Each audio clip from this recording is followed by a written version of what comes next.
श्रीमते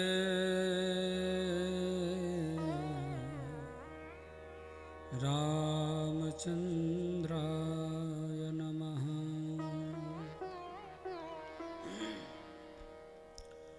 ओम नमः परमहंसास्वादित चरणकमलचिन्मकरन्दा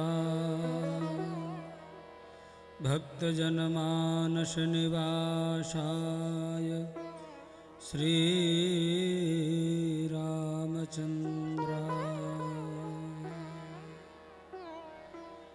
विश्वसर्गविसर्गादि नवलक्षणलक्षितम् श्रीकृष्णाख्यं परं धाम जगद्धाम नमामि तत्। वागीशायस्य वदने लक्ष्मीर्यस्य च वक्षसि यस्यास्ते हृदये समवित् तं नृसिंहमहं भजे। प्रह्लाद नारद पराशर पुंडरीक व्यासाम्बरीश शुक शौनक भीष्मदालभ्यान् रुक्मांगदार्जुन वसिष्ठ विभीषणादीन् पुण्यानि मां परमभागवतान् नमामि। वाञ्छाकल्पतरुभ्यश्च कृपा सिन्धुभ्यैव च पतितानां पावनेभ्यो वैष्णवेभ्यो नमो नमः। यत्र यत्र रघुनाथकीर्तनं तत्र तत्र कृतमस्तकाञ्जलिं बाष्पवारि परिपूर्णलोचनं मारुतिं नमत राक्षसान्तकम्। हन्ता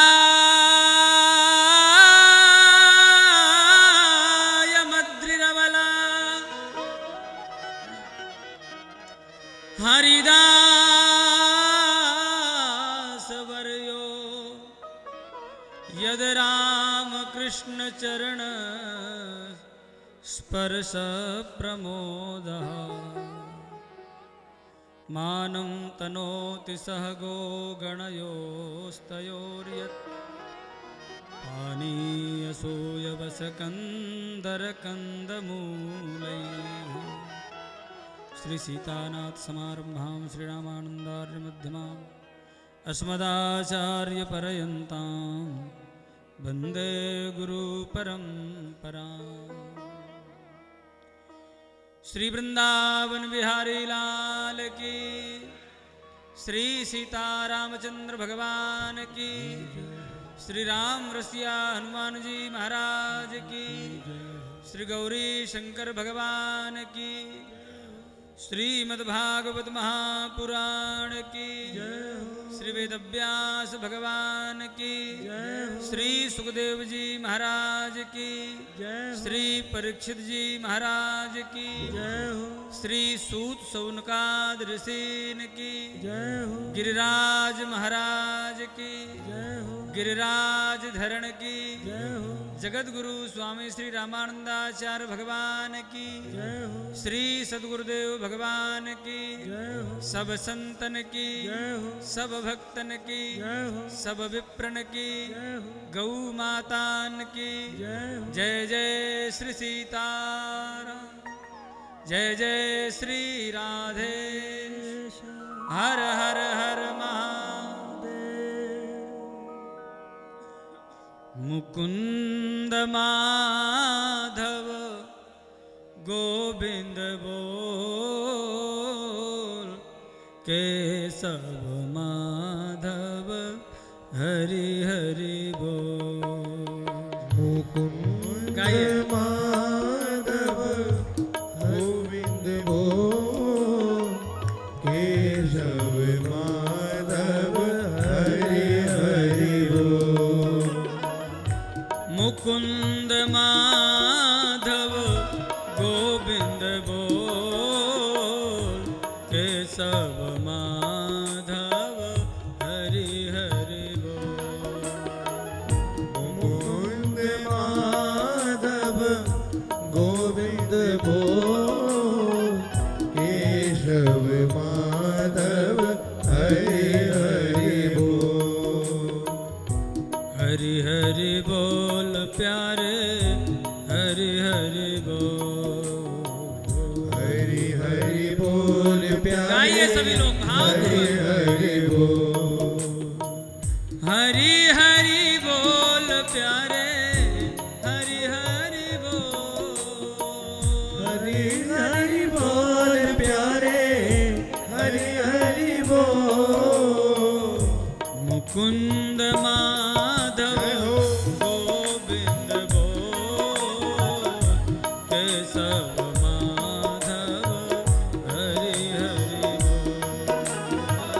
मुकुंद माधव गोविंद बोल, केशव माधव हरि हरि बोल। मुकुंद माधव गोविंद बोल, केशव माधव हरि हरि बोल। मुकुंद माधव गोविंद बोल, केशव माधव हरि हरि बोल। राम राम बोलो प्यारे श्याम श्याम बोल। राम राम बोले प्यारे, श्याम श्याम बोल। राम राम बोलो प्यारे श्याम श्याम बोल। राम राम बोलो प्यारे, श्याम श्याम बोल। मुकुंद माधव गोविंद बोल, केशव माधव हरि हरि बोल। मुकुंद माधव गोविंद बोल, केशव माधव हरि हरि बोल। मुकुंद माधव गोविंद बोल, केशव माधव हरि हरि मुकुंद माधव गोविंद बोल, केशव माधव हरि हरि बोल। मुकुंद माधव गोविंद बोल, केशव माधव हरि हरि मुकुंद माधव गोविंद बोल, केशव माधव हरि हरि बोल। हरि हरि बोल। हरि हरि बोल। हरि हरि बोल। हरि हरि बोल। राम राम बोल। राम राम बोल। कृष्ण कृष्ण बोल। कृष्ण कृष्ण बोल। हरि हरि बोल। हरि हरि बोल। हरि हरि बोल। हरि हरि बोल। राम राम बोल। राम राम बोल। राम राम बोल। राम राम बोल। राम राम बोल। राम राम बोल। राम राम बोल। राम राम बोल। हरि हरि बोल। हरि हरि बोल। मुकुंद माधव गोविंद बोल, केशव माधव हरि हरि बोल। मुकुंद माधव गोविंद बोल, केशव माधव हरि हरि बोल।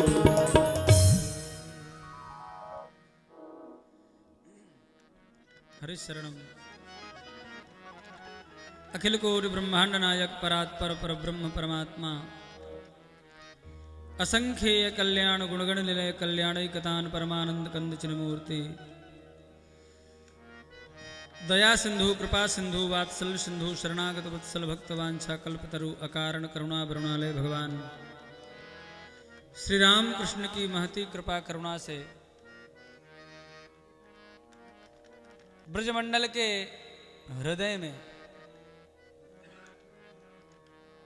जैसे अष्टदल कमल होता है, ऐसे ही यह ब्रजमंडल अष्टदल कमल के समान ही है।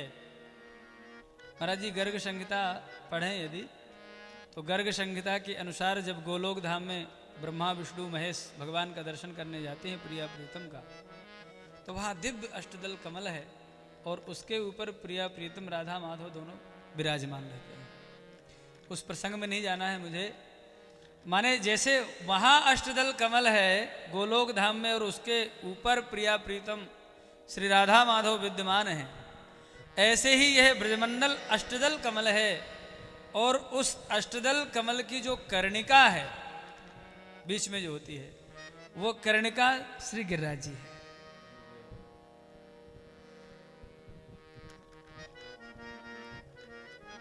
और गिरिराज जी के मध्य में हमारे प्रिया प्रीतम दोनों ही निरंतर विद्यमान रहते हैं। ऐसे दिव्य हरिदासवर ठाकुर गिरिराज जी की चरण सन्निधि में बैठ करके हम और आप श्रीमद् भागवत के माध्यम से सत्संग लाभ ले रहे हैं। श्रीमद् भागवत सप्ताह भक्ति ज्ञान यज्ञ का यह आयोजन श्री वेद विद्या संस्थान के भूमि पूजन के उपलक्ष्य में हो रहा है। आज यदि सर्वाधिक आवश्यकता हमारे विश्व को है तो वह संस्कारों की है।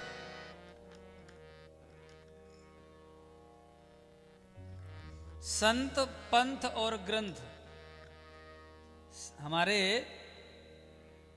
भगवान से मिलाने वाले जो हैं, भगवान तक जाने वाले ले जाने वाले जो हैं वो संत पंथ मार्ग और ग्रंथ, यही तो हैं।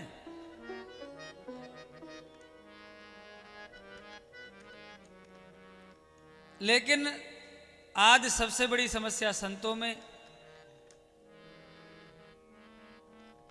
भगवान का भेष यद्यपि सम्माननीय पूजनीय वंदनीय अर्चनीय है, लेकिन इस भेष को रावण कालनेमी बड़े बड़े राक्षसों ने इसको कलंकित करने का प्रयास किया, अभी भी हो रहा है, पूरी तरह से चल रहा है।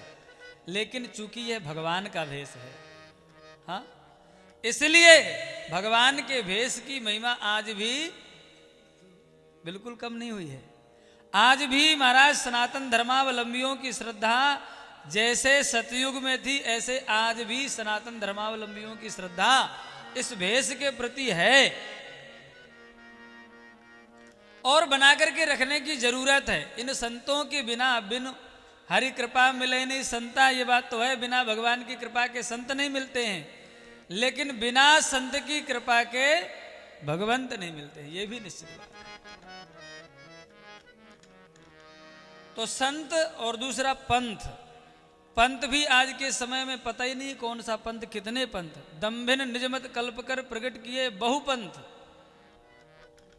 मनमुखी, ना कोई आचार परंपरा है, ना कोई वैदिक सिद्धांत है, ना कोई ब्रह्मसूत्र पर भाष्य है, ना कोई ग्रंथ है, मनमानी पंथ। ये फलाने स्वामी हैं, ये फलाने निरंकारी हैं, ये फलाने बाबा हैं, ढकाने बाबा है, दुनिया भर के। चूंकि मैं अखाड़े का साधु हूँ इसलिए मुझे इस विषय पर थोड़ा बोलना चाहिए, इसलिए बोल रहा हूँ। हमारे पूज्य गुरु जी विराजमान हैं, हम महाराज जी से पढ़े हुए हैं, तो ज़्यादा बोलने की सामर्थ्य तो नहीं है, लेकिन फिर भी अखाड़े का साधु हूँ, इसलिए कुछ थोड़ा सा इस विषय में, समाज के विषय में। तो जितने नाना प्रकार के पंथ प्रकट हो रहे हैं,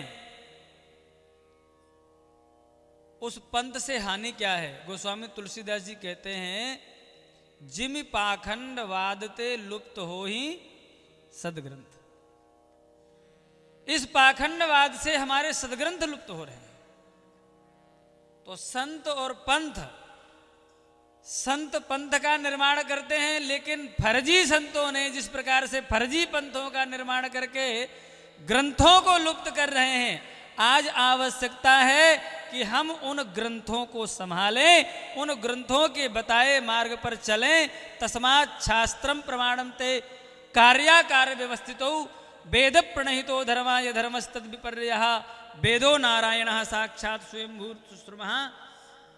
निवेदन करें, सृष्टि के प्रारंभ में, अभी कल तो महात्मा की कथा हुई होगी, आज या कल जब सृष्टि का विस्तार आप सुनेंगे तो उसमें ब्रह्मा जी के वक्षस्थल से एक महापुरुष प्रकट होता है जिनका नाम होता है धर्म।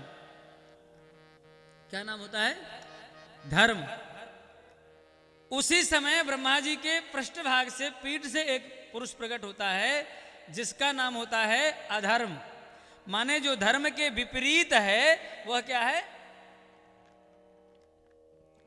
अब धर्म का जो महापुरुष प्रकट हुआ उसका नाम धर्म है। उसका नाम ना तो हिंदू है, न जैन है, न बौद्ध है, न इस्लाम है, न क्रिश्चियन है, न यहूदी है, कुछ भी नहीं है। उसका नाम क्या है? सिर्फ धर्म है। अब धर्म की व्याख्या क्या है? धर्म का स्वरूप क्या है? धर्म का स्वरूप कौन बताएगा? तो धर्म का स्वरूप बताएंगे वेद।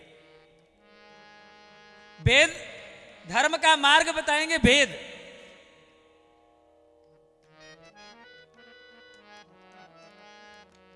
वेद विहित मार्ग, भागवत के अनुसार वेद विहित मार्ग धर्म है और वेद निषिद्ध मार्ग जो है वो अधर्म है। इतनी सी व्याख्या पर्याप्त है और ज्यादा कुछ सुनने की, जानने की आवश्यकता नहीं है।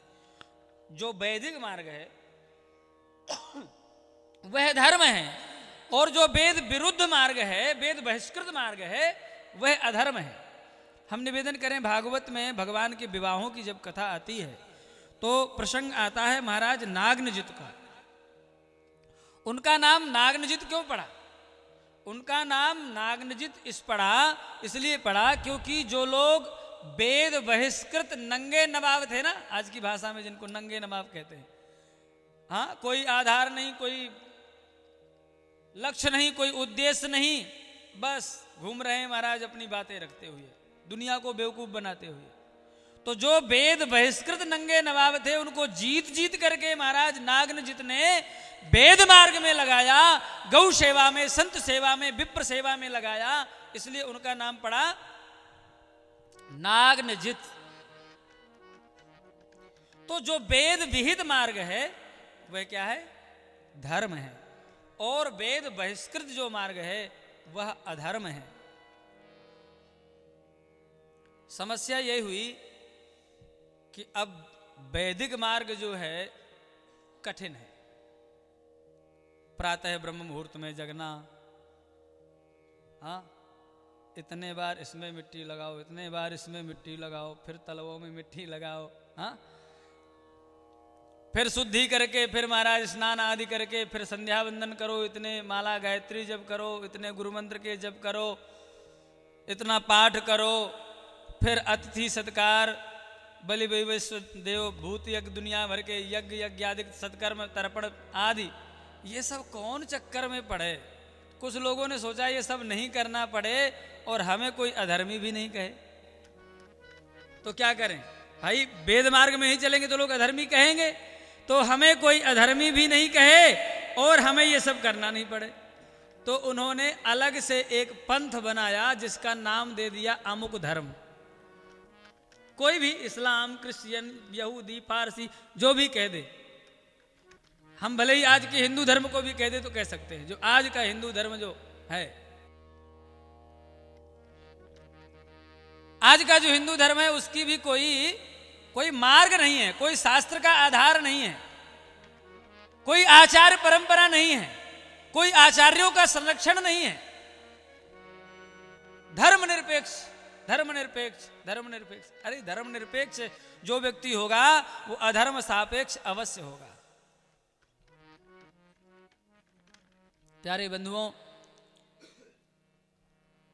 जो लोग वेद मार्ग पर चलने पर असमर्थ थे उन्होंने नाना प्रकार के पंथ बना करके उनको धर्म का नाम देते गए। लेकिन निवेदन करें, वास्तव में धर्म जो है वो वेद विहित मार्ग, वेद परिष्कृत मार्ग, वेद निहित मार्ग ही धर्म है। अन्य जितने भी तथाकथित धर्म हैं वो सब अधर्म है। तो हमारे भैया पूज्य श्री अभिषेक भैया जी का जो दिव्य प्रयास है, आजकल आरक्षण बड़ी भारी समस्या है और जितने सवर्ण हैं वो उस आरक्षण का विरोध करते हैं कि आरक्षण खत्म हो, आरक्षण खत्म हो, हमें भी नौकरी चाहिए, हमें भी जॉब चाहिए। लेकिन निवेदन करें, ब्राह्मण जो है वो नौकर हो ही नहीं सकता है, और ब्राह्मण को नौकर होना भी नहीं चाहिए। ब्राह्मण तो उस राजा का भी स्वामी होता है जो राजा सबका स्वामी होता है। राजा बनाने की जो पद्धति थी पूर्व काल में, जब राजा राज सिंहासन पर बैठता था, उसका अभिषेक करने के बाद में राजा सिंहासन पर बैठता और कहता, अदंडोष्मी अदंडोष्मी अदंडोष्मी, मैं आज से सारे संसार से, पूरी प्रजा से मैं अदंड हूं, मुझे कोई दंड नहीं दे सकता।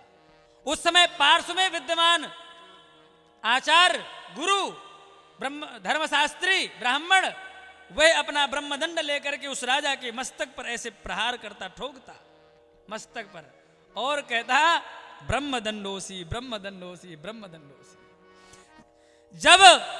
जब प्रजा अपराध करेगी तो राजा दंड देगा, लेकिन जब राजा अपराध करेगा तो ब्राह्मण दंड देगा। तो ब्राह्मण महाराज भगवान का भी स्वामी है। ब्राह्मण कहते हैं, भगवान कहते हैं, छिंद्याम स्वबाहुमपिवः प्रतिकूल वृत्तिम, ब्राह्मणों के प्रतिकूल मेरी भुजाएं भी चली जाएं तो मैं अपनी भुजाओं को काट करके फेंक दूंगा, भगवान कहते हैं।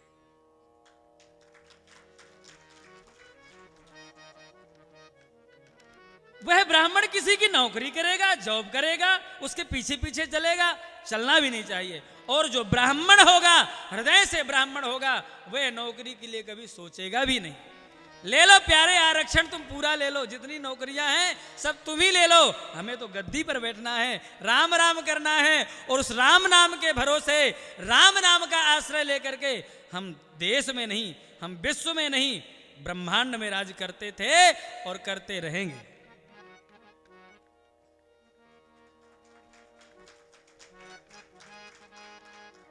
आवश्यकता है हमें वेदवादी बनने की, आवश्यकता है हमें वैदिक बनने की, आवश्यकता है हमें वेद मार्ग पर चलने की, और वह कार्य हमारे भैया करने जा रहे हैं, लोगों को वैदिक बनाना, ब्राह्मणों को वैदिक बनाना, वेद मार्ग पर चलने वाले बनाना। ऐसे ब्राह्मण तैयार हो, ऐसे विद्वान तैयार हो, जो एक एक ब्राह्मण सैकड़ों ब्राह्मणों का आश्रय बने, सैकड़ों ब्राह्मणों के लिए एक मार्ग बने, संरक्षक बने। ऐसे ब्राह्मण बनाने की आवश्यकता है। फिर देखो सनातन धर्म पुनः किस प्रकार से प्रतिष्ठित होता है। ब्राह्मण कोई जाति नहीं है, ब्राह्मण कोई पंथ नहीं है, ब्राह्मण कोई धर्म नहीं है, ब्राह्मण एक पद है। सृष्टि के संचालन करने के लिए 4 पदों की नियुक्ति हुई थी, ब्राह्मण, क्षत्रिय, वैश्य और शूद्र, ये 4 पदों की नियुक्ति हुई थी। ब्राह्मण मार्ग बताएगा कैसे चलना है, यदि एक शब्द में ले तो। बाकी तो जो 6 धर्म है वो ठीक है, वेद पढ़ना, वेद पढ़ाना, यज्ञ करना, यज्ञ कराना, दान लेना, दान देना, लेकिन सीधी बात, ब्राह्मण मार्ग बताएगा, क्षत्रिय शासन करेगा, रक्षण करेगा, संरक्षण करेगा, वैश्य भरण पोषण करेगा और शूद्र सेवा करेगा। ये पद है। नौकरी करने का काम शूद्र का है, चतुर्थ वर्ण का है, न वैश्य का है, न क्षत्रिय का है और न ब्राह्मण का है। नौकरी वास्तव में जिनको आरक्षण दिया गया है, वास्तव में वो आरक्षण के अधिकारी हैं, नौकरी उनको ही मिलनी चाहिए। नौकरी वैश्यों को, क्षत्रियों को, ब्राह्मणों को न मिलनी चाहिए और न करनी चाहिए।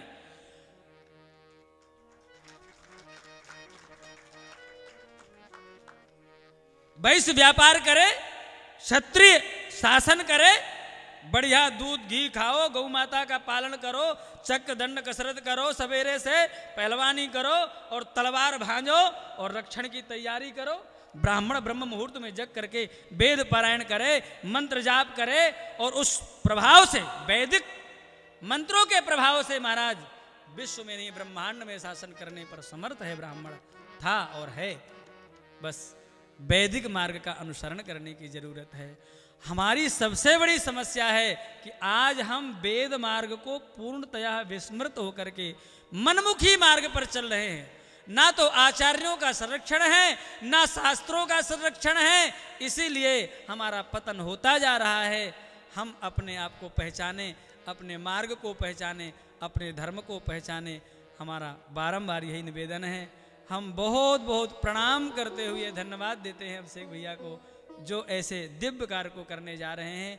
और पुनः प्रार्थना करते हैं कि केवल कर्मकांड के लिए स्वाहा स्वाहा कर लिया और दक्षिणा ले ली, इतने के लिए वैदिक नहीं बनाना है। हाँ, निवेदन पूर्वक, प्रार्थना पूर्वक ऐसा वेद विद्या संस्थान बने जहां पर संस्कार दिए जाएं, वास्तव में ब्राह्मणों का निर्माण हो, वास्तव में वैदिक ब्राह्मणों का निर्माण हो, एक मार्ग का निर्माण हो, एक सेना का निर्माण हो, ऐसी व्यवस्था हो। और मैं तो कहता हूं उस वैदिक वेद विद्या संस्थान में केवल ब्राह्मणों को नहीं, क्षत्रियों को भी वेद पढ़ाया जाए, उनको समय से यज्ञोपवीत करा करके क्षत्रियों को भी वेद पढ़ाया जाए, वैश्यों को भी पढ़ाया जाए, जो द्विजाति हैं उनको वेद पढ़ाने की व्यवस्था ऐसी की जाए, ऐसी मेरी अपेक्षा है, निवेदन है, प्रार्थना है। महाराज जी के चरणों में हमारे गुरुदेव भगवान विराजमान है। हमने धृष्टता की है, महाराज जी के बगल में बैठ गए हैं, हमारा अधिकार नहीं है, लेकिन महाराज जी का इतना प्रेम है, इतना दुलार है, जैसे पिताजी अपने गोदी में बालक को बैठा लेते हैं, ऐसे महाराज जी बैठा लेते हैं।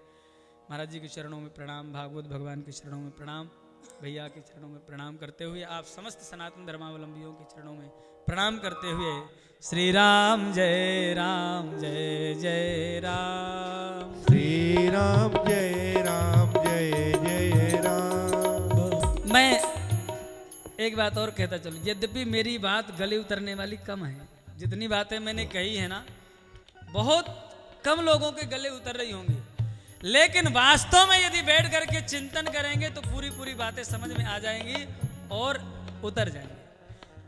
श्री राम जय जय राम, श्री राम जय जय राम, श्री राम जय जय राम, श्री राम जय जय राम, श्री राम जय जय राम, श्री राम जय जय राम, श्री राम जय जय राम, श्री राम